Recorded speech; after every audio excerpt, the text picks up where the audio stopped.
Hello and welcome everyone. Thank you very much for tuning in. This is a screencast-o-matic presentation and recording for the warm-ups that essentially start the new warm packet cycle for the new quarter that we are in. So before we officially get this show on the road here, let me just remind you of some of the things that you have to do. Of course, type down the question in full and the answers in full, and remember to format the content in a different color font.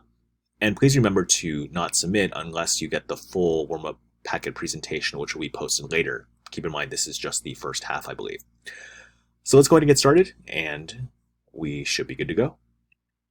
So for Monday and Tuesday from 125 and 126, what is Asia's cultural geography really like? What are types of different cultural dynamics combined to form our understanding of the continent?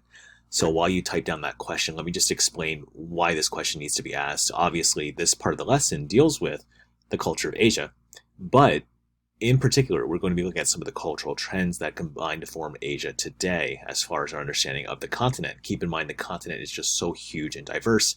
We have to understand it in the best light possible. So how do we do that? I think the first point here pretty much covers it pretty clearly. From a cultural standpoint, Asia's cultural values can be best understood by the regional locations and behaviors that we talked about before. So, for example, there's a good chance that people in Southeast Asia might have different values and cultural attributes than people in traditional East Asia or in Northern Asia, in Russia. So, with that in mind, keep in mind regions can define culture.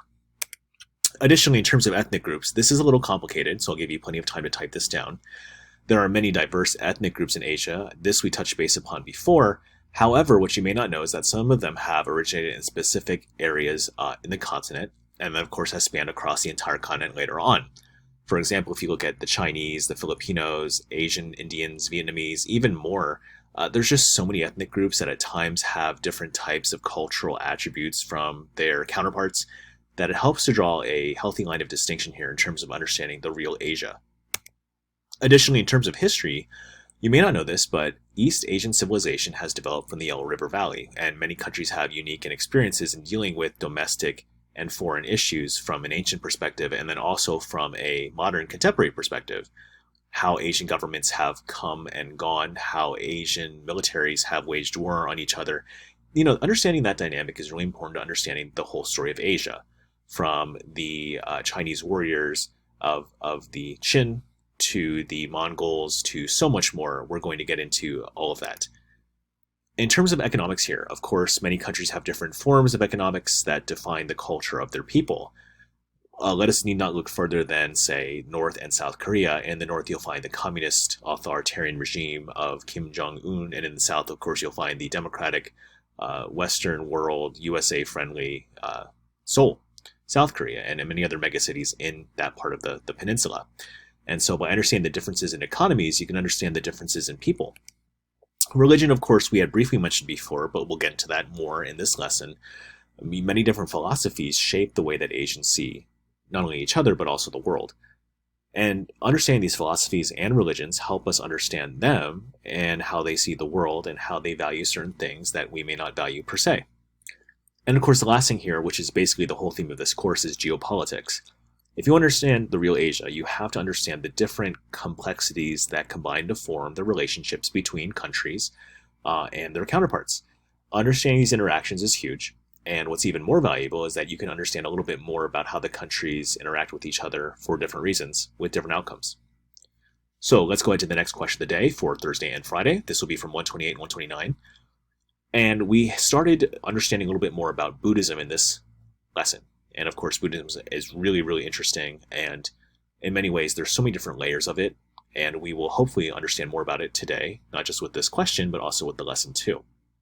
So, what is Buddhism like as a philosophy and religion? And what makes it noteworthy? Provide 6 specifics for elaboration. Here we go. So the founder of Buddhism, if you want to call him that, is Siddhartha Gautama, who becomes the renowned Buddha after becoming enlightened on a journey all around Asia. Of course, he was really curious to know why there's suffering in this world. And so the main themes of Buddhism, if you will, is understanding suffering, understanding reincarnation, rebirth, attachments to worldly possessions, and really finding meaning and value and balance in life. These themes, of course, are really universal to having a healthy lifestyle, so many people look to Buddhism and religions of the East for guidance. In terms of lifestyles of Buddhists, you could say that the Four Noble Truths or the Noble Eightfold Path help guide practicing Buddhists. There's a few texts too that we'll get into as well that help us understand a little bit more about how Buddhists operate and function and see the world. In terms of practices, Buddhists might observe meditation, balance of everything in their life, good works, good deeds, righteous actions to show abidance by the Noble Eightfold Path. In terms of places of Buddhism that are really important, you could say that temples, of course, are really important because they're places of worship.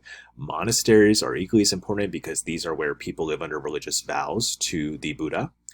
And so, in many ways, understanding the way that these places are designed, structured, and function helps us understand the religion as a whole. And additionally, today, you might be surprised to know that there's nearly 1 billion Buddhists worldwide, mostly in East and Southeast Asia. Understanding Buddhism, of course, is really important, not just because of the number of Buddhists that exist, but also because in a globalized society, it's our job to understand a little bit more about how the world operates and functions and what different people value and believe in terms of religiosity. So there you guys have it. Those are the answers to the questions of the day for the warm-ups. I just want to thank you all very much for tuning in, and please remember to complete them accordingly. Thank you so much.